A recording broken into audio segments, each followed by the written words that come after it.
What is up, guys? Welcome to another episode of Fast Break Tundra Baller. So today we have a lot of stuff to talk about today. We have the NBA schedule, and then we have a new member to the Clippers. Well, he might not actually make it to the roster after training camp, and a new signing, which is Bradley Beal. He has returned to the Clippers. And we'll talk about that a little bit later. But the NBA schedule, we have a lot of stuff to talk about.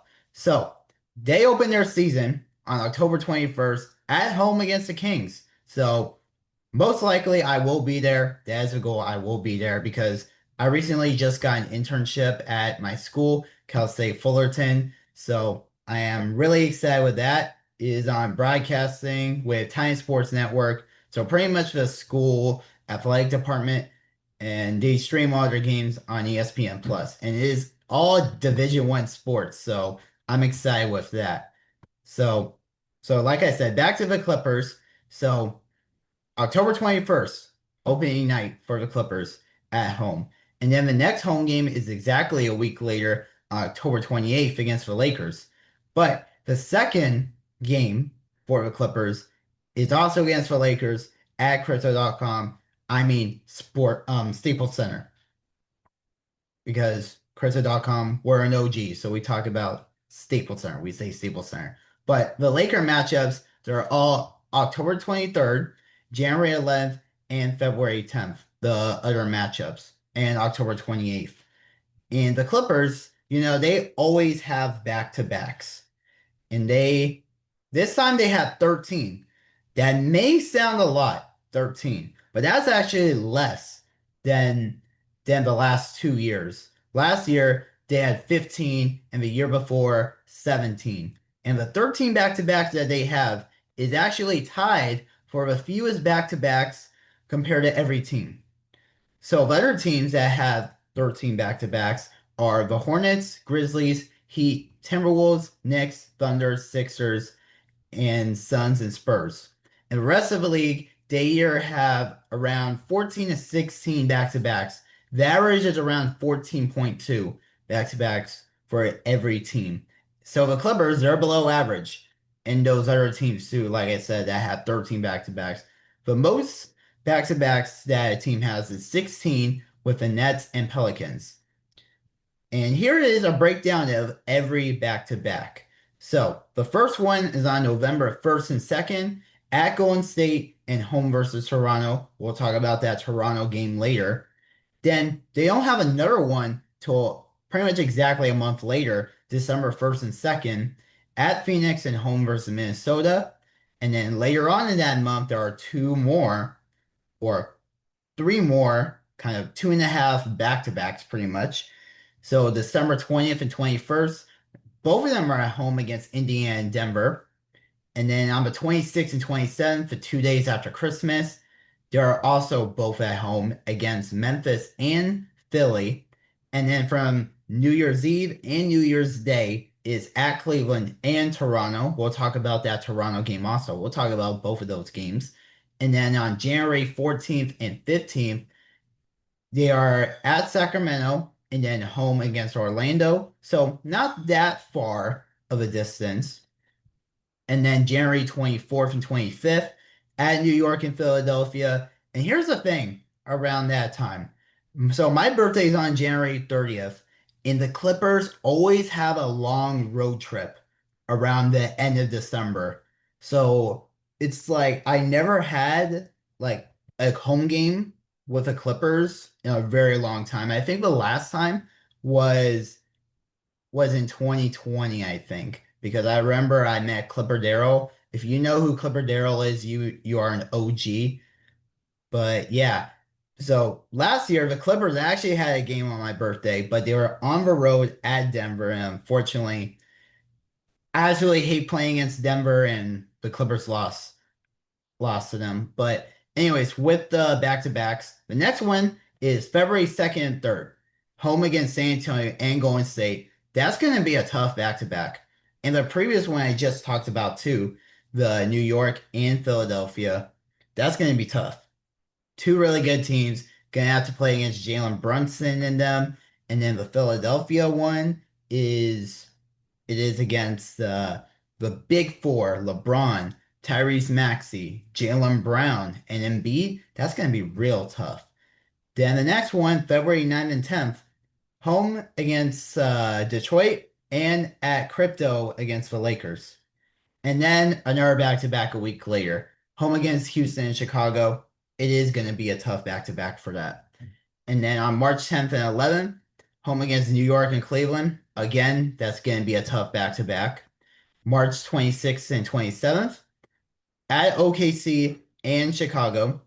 Again, that's going to be tough. It feels like a lot of these back-to-backs, they're pretty tough. And then April 8th and 9th at Denver and Utah. Of course, against Denver, it's going to be real tough because it feels like we have a lot of history, them big rivalry. So let's break it down with how these back-to-backs are. So three of the back-to-backs are first half away and then second half home. Five of those back-to-backs are where both games are at home. Four back-to-backs of both games being away, and then one back-to-back is first game home and then the next one away. So we have two 5-game homestands. So the first one is December 20th to 27th, 5 games in 8 days, and those games are against the Pacers. We'll talk about that one too a bit later. Then against Denver, Golden State, Memphis, and Philly.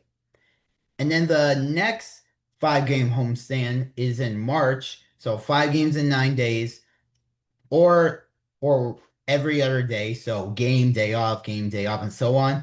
Is against Denver, Memphis, Atlanta, Dallas, and Milwaukee. And then pretty much on the opposite, the longest road trip the Clippers will have to deal with. So it is from December 29th to January 7th. The Clippers will travel to Indiana, Cleveland, Toronto, Washington, Orlando, and Milwaukee. And then finally, with this schedule that we're going to be talking about today is the big matchups or the matchups that I am really looking forward to. So on December 20th will be Ivica Zubac and the Pacers. They will play Intuit Dome on December 20th. The Pacers already played at Intuit Dome once last season after the Zubac trade, but Zoo was injured. But hopefully Zoo will play on December 20th when the Pacers come here, so we can actually see him play and go at it with him. And then the Raptors games. So our sixth game of the season will be at home against Toronto. And because of this whole Kawhi situation, and we will probably talk about more about the news that next week. And pretty much, long story short, it's about these emails that were said, pretty much talking about the Daktronics thing. But yeah, we talked about the Daktronics thing last week. So pretty much, long story short, Kawhi Leonard allegedly is not proven he's done it yet, or something under the table if it was illegal, circumventing the salary cap. But pretty much he had a a deal with Daktronics, which is a company that pretty much designed the scoreboard at Intuit Dome, the Halo board. But yeah, so moving on. So on November 2nd, we don't know if Kawhi will play as a Raptor or a Clipper. And also on October 10th, the Clippers had a preseason game in Vancouver against the Raptors. So which side will Kawhi play at? The Clippers or Raptors? And for Grady Dick and Brandon Ingram, which side will they play on? We don't know.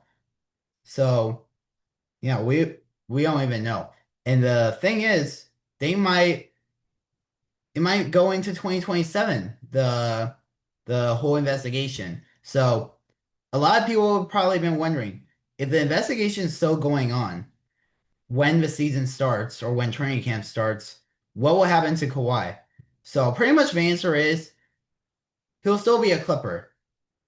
And the Raptors, they have the right to back out of a trade if they want. So going into this trade, I guess they didn't really realize that, okay, like they pretty much had to be pretty much agreed that that if they're going to do this trade, and the if the Kawhi or the Clippers they get punishments, the Raptors will have to deal with that too. So they were like, okay, let's put this trade on hold. So both sides they still want to do that trade, but who knows? I don't know. But I really want it to be done before training camp. And the Clippers will also play at Toronto on New Year's Day. So besides the NBA schedule coming out, there were some more signings that the Clippers have done. And the first one is a NBA favorite, a fan favorite, Yuki Kawamura. So he's from Japan. So he hasn't played a lot in the NBA, but I've seen this guy in the summer league because I want to see him play because I want to see what these people are talking about, people loving him. And yeah, and he is really, really good.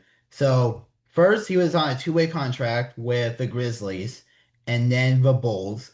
And then recently he played in the summer league with Indiana Pacers. So Yuki, he was really fun to watch. He averaged about 8 points a game. It was really fun. And I post the videos on TikTok about the games that I watched at the summer league last month in July. So make sure you guys check that out on my TikTok. Same thing as my username on here, Tundra Baller 0. So make sure you guys check it out. And Yuki, he was playing really good, and he had a lot of good dimes. I saw his first two games against the Cavs and the Sixers. So it was really fun to watch him play. And he was signed to an Exhibit 10 deal. So what does a Exhibit 10 deal mean?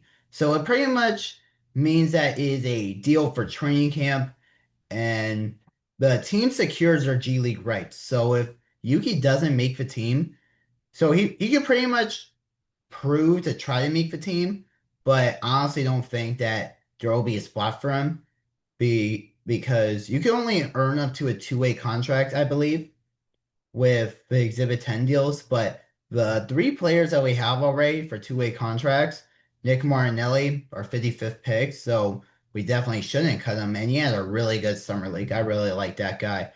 And then Jamarian Sharp, absolutely love that guy too. He is the tallest player in the NBA, 7'5". And then our other two-way contract is our newest Clipper also that we talked about last week, Jalen Pickett.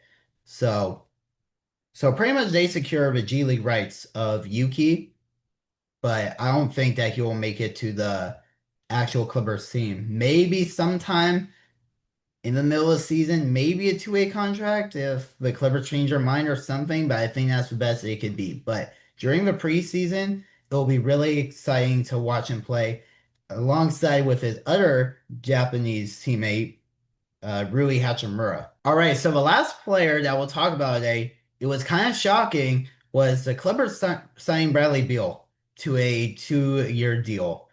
So it was $13 million, but I did not think Bradley Beal would be coming back.